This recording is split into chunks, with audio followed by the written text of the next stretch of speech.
अरिहन्ताणं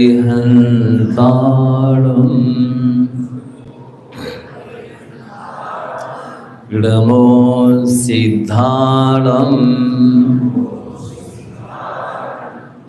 नमो आयर्याणं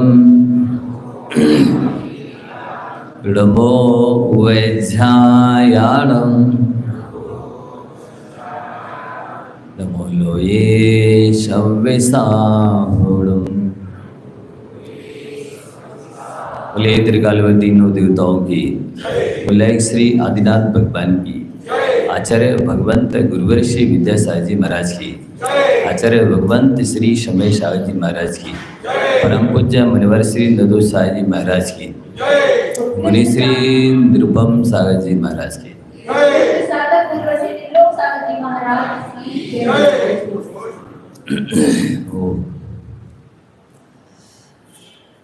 कुछ लोग ऐसे होते हैं जो शास्त्रों को देख करके अपना जीवन बनाते हैं, पर मुझे लगता है आचार्य वादिव सिंह सूरी जी ने छात्र चूड़ामणि ग्रंथ में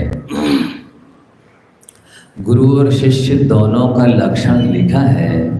तो मुझे लगता है कि जिस समय आचार्य समय सागर जी महाराज शिष्य के रूप में थे, मुनि समय सागर जी थे, तब उनको देख करके शिष्य का लक्षण बनाया होगा।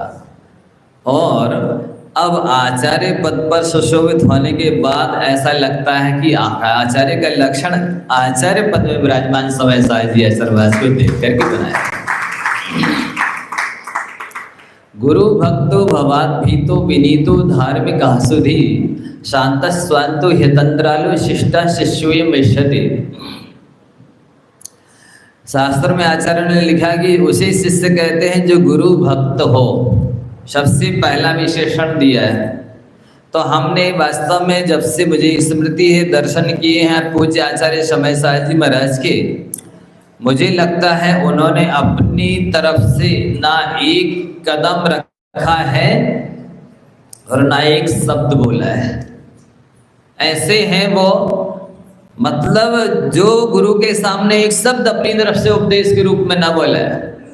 कभी किसी को एक व्रत भी नहीं दिया आचार्य महाराज के रहते हुए, कभी किसी को प्रायश्चित नहीं दिया, कभी अपनी तरफ से कोई आदेश निर्देश मार्गदर्शन नहीं दिया किसी ब्रह्मचारी क्या सामान्य श्रावक को भी। इतने विनम्र से आप समझ सकते हैं गुरु भक्त। तो ये गलाती गुरु की भक्ति कि नहीं, गुरुदेव विराजमान है, आप उन्हीं से दीजिए जो भी मार्गदर्शन लेना है, दिशा बोध लेना है, दशा बदलनी है। और भवात भी तो इससे आप स्वयं अनुमान लगा सकते हैं कि उन्होंने अपना पूरा जितना भी जीवन है, शायद 12-14 साल की उम्र में आ गए होंगे आचार्य महाराज के पास, तब से लेकर ज्ञान ध्यान, जो साधु का लक्षण भी समंतभद्र स्वामी ने भी बनाया, विषयासा वसाती तो निरारंभो परिग्रह ज्ञान ध्यान तपोरक्त तपस्वी स प्रशस्यते। तो विषयों की आशा से अतीत, आरंभ परिग्रह से रहित, जैसे पहले सुनते हैं आचार्य जिनसेन महाराज जी ने, उन्होंने अपने जीवन में कपड़े पहने ही नहीं और दिगंबर बन गए। तो ऐसे विषय कसाय से रहित पूज्य समय सागर जी महाराज आरंभ परिग्रह उन्होंने अपने जीवन में कुछ किया नहीं, और इधर इस मार्ग में आने के बाद ज्ञान ध्यान के अलावा कुछ किया ही नहीं। तो उनको देख कर के ही साधु की परिभाषा आचार्य समंतभद्र महाराज ने लिखी हुई ऐसा लगता है। और धार्मिक कहाँ, धर्म तो उनके रोम रोम में समाया है। धर्म के अलावा आपको उनके मुख से कभी भी विषय कसाय की चर्चा सुनने को मिलेगी नहीं।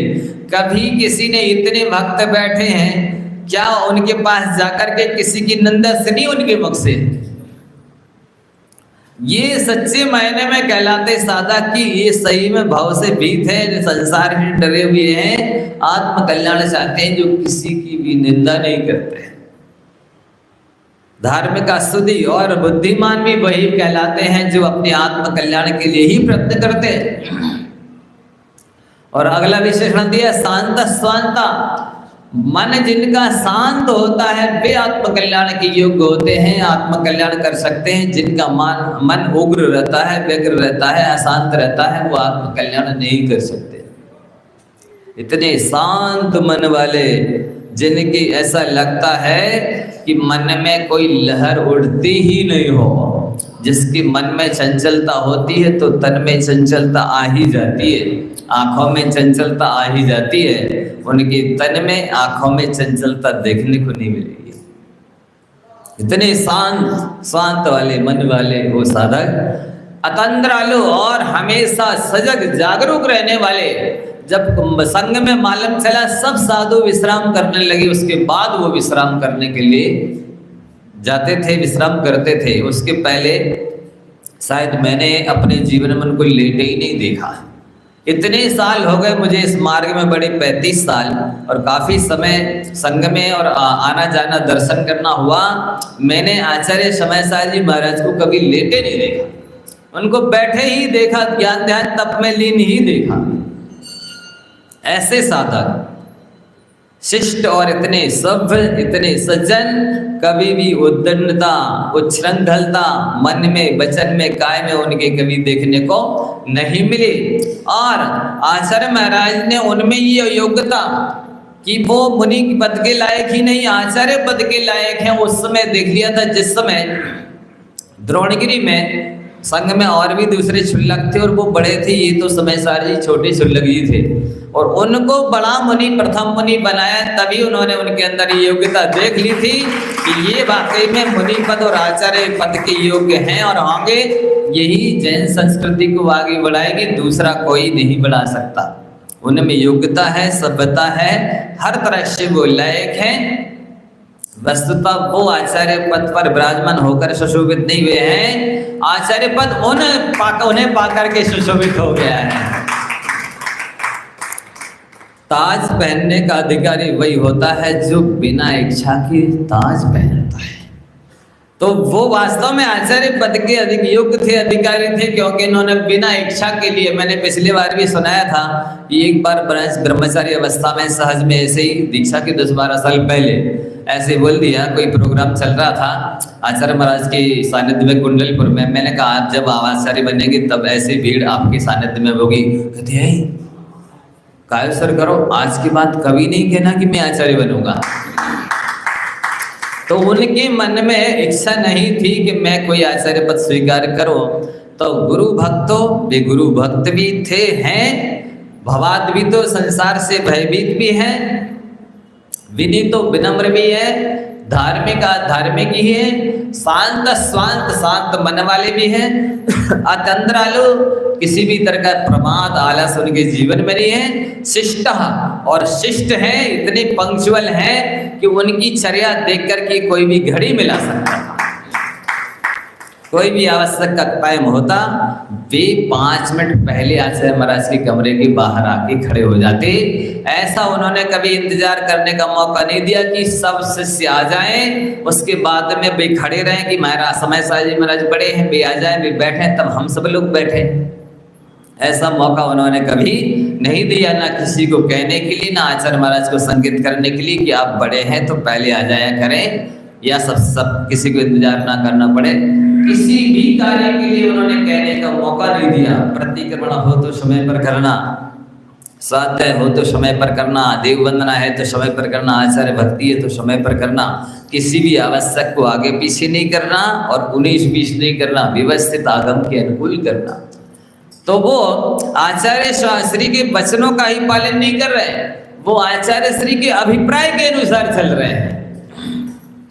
वो क्या चाहते थे, जितनी बातें उन्होंने समझाई बोली तो वो तो कर ही रहे, जो नहीं भी समझा पाए पर उनके मन में था कि ऐसा होना चाहिए तो वो आचार्य समय साहब जी महाराज कर रहे हैं। ऐसे महान संत हैं, महान आचार्य हैं, वस्तुतः वो ही परंपरा आचार्य पद के अधिकारी हैं। और इसके साथ साथ जो गुरु की परिभाषा लिखी गई है शास्त्रों में, रत्नात्रय विशुद्धासन पात्र स्नेही परार्थकृत परिपालित धर्मोयम भवापदेश तारको गुरु। गुरु आचार्य कैसे हों, रत्नात्रय से विशुद्ध हों, तो वो रत्नात्रय से पवित्र हैं, पात्र स्नेही, पात्रों पर स्नेह करने वाले हैं, परार्थकृत परोपकारी हैं, परिपालित धर्मयम, धर्म का पालन करने वाले हैं। ऐसे भवाब्देश तारको गुरु जैसे नाव पर बैठने वाले लोगों को नाव पार उतार देती है, जहाज पर बैठने वालों को सीप समुद्र पार करा देती है, ऐसे ही ये भव्य और दिव्य आगम के अनुकूल आचार्य महाराज की सत्सा आज्ञा का और अभिप्राय का पालन करने वाले परम पूज्य आचार्य समय साहब जी महाराज हैं। मैं प्रभु से प्रार्थना करता हूँ दीर्घजीवी हों, स्वस्थ रहें।